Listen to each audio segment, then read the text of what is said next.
आज आपण यशाकडे बघण्याचा एक अगदी वेगळा इंटरेस्टिंग दृष्टिकोन पाहणार आहोत. शॉन एकर नावाचे एक संशोधक आहेत.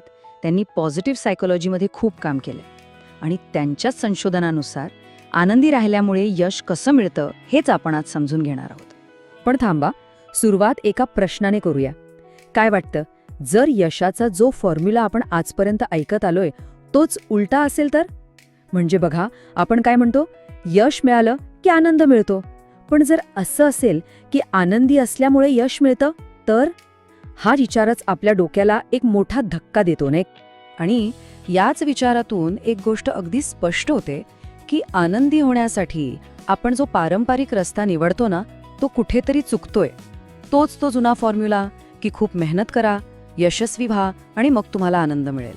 पण खरं सांगायचं तर या रस्त्यावर चालून अनेकदा हाती काय लागतं? फक्त थकवा आणि निराशा. तर बघा, जुना मार्ग काय सांगतो? कठोर परिश्रम करा, त्यातून यश मिळवा आणि मग शेवटी आनंदी व्हा. पण विज्ञान काय सांगते माहितीये? खरं वास्तव याच्या अगदी उलट आहे. खरा क्रम आहे, आधी आनंदी राहा आणि मग बघा यश आपोआप मागे येईल. म्हणजे हॅपीनेस आधी, सक्सेस नंतर. हा आपल्या विचार करण्याच्या पद्धतीतला किती मोठा बदल आहे, विचार करा. ओके, चला तर मग या नवीन आणि जबरदस्त आयडियामध्ये थोडं खोलवर जाऊया. यालाच म्हणतात द हॅपीनेस ॲडव्हान्टेज. आता आपण प्रॉब्लेमबद्दल बोललो, आता सोल्युशनकडे वळूया. तर मग हा हॅपीनेस ॲडव्हान्टेज म्हणजे नक्की काय आहे? सोप्या भाषेत सांगायचं तर ही एक अशी स्थिती आहे जिथे आपला मेंदू पॉझिटिव्ह असतो. आणि जेव्हा तो पॉझिटिव्ह असतो ना, तेव्हा तो निगेटिव्ह किंवा न्यूट्रल मेंदूपेक्षा कितीतरी पटीने चांगली कामगिरी करतो. म्हणजे विचार करा, आनंद हा यशाचं बक्षीस नाहीये, उलट तो यशाचं इंजिन आहे जे गाडीला पुढे ढकलतं. आता मनात प्रश्न येतो की हे सगळं घडतं तरी कसं? म्हणजे पॉझिटिव्ह असल्यामुळे मेंदूवर असा काय परिणाम होतो? चला यामागचं सायन्स थोडंच समजून घेऊया. जेव्हा आपला मेंदू एकदम पॉझिटिव्ह मोडमध्ये असतो ना, तेव्हा डोपामाइन सारखे फील गुड केमिकल्स रिलीज होतात. आणि याचा परिणाम काय होतो? आपली बुद्धिमत्ता वाढते, क्रिएटिव्हिटीला पंख फुटतात, एनर्जी लेवल एकदम हाय होते, आपलं मन मोकळं होतं. त्यामुळे कुठल्याही संकटाला तोंड देण्याची ताकद वाढते आणि प्रॉब्लेम सॉल्व्हिंग स्किलसुद्धा सुधारतात. थोडक्यात काय, तर आपला मेंदू एकदम सुपर स्मार्ट होऊन जातो. हे सगळं ऐकायला तर खूपच भारी वाटतंय नाही का? पण आता प्रश्न येतो की हे रोजच्या आयुष्यात करायचं कसं? तर यासाठी 3 अगदी सोप्या सवयी आहेत. या सवयी लावल्या की हॅपीनेस ॲडव्हान्टेज मिळवणं सोपं होऊन जाईल. पहिली सवय आहे द टेट्रिस इफेक्ट.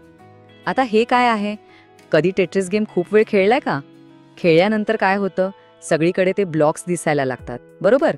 आपला मेंदू पण तसाच आहे. तुम्ही त्याला जी गोष्ट शोधायची ट्रेनिंग द्याल, तो तीच गोष्ट शोधायला लागतो. म्हणजे जर आपण मेंदूला पॉझिटिव्ह गोष्टी शोधायला शिकवलं, तर तो आपोआप निगेटिव्ह गोष्टींकडे दुर्लक्ष करून प्रत्येक गोष्टीत संधी शोधायला लागतो. आता दुसरी सवय 20 सेकंड रूल किंवा 20 सेकंदांचा नियम. याचा अर्थ एकदम सोपा आहे. आपल्याला जी कोणतीही चांगली सवय लावायची आहे ती सुरू करायला लागणारा वेळ किंवा कष्ट फक्त 20 सेकंदांनी कमी करा. उदाहरणार्थ, पुस्तक वाचायचं असेल तर ते कपाटात ठेवण्याऐवजी उशाशी ठेवा. फक्त हा 20 सेकंदांचा छोटासा अडथळा दूर केला ना, तरी ती सवय लागण्याचे चान्सेस खूप वाढतात.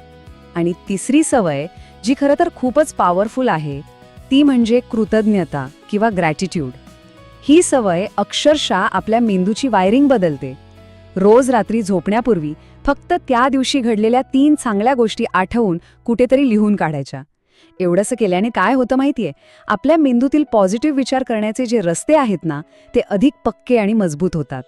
मेंदूची जी सतत निगेटिव्ह विचार करण्याची सवय असते, ती हळूहळू बदलायला लागते. तर मग या सगळ्या चर्चेतून आपण काय शिकलो? एक गोष्ट तर नक्की, की अशाकडे बघण्याचा एक पूर्णपणे नवीन आणि जास्त प्रभावी मार्ग आपल्याला सापडला आहे. हे एक वाक्य या सगळ्याचा सार आहे. आनंद हा यशाचा अग्रदूत आहे.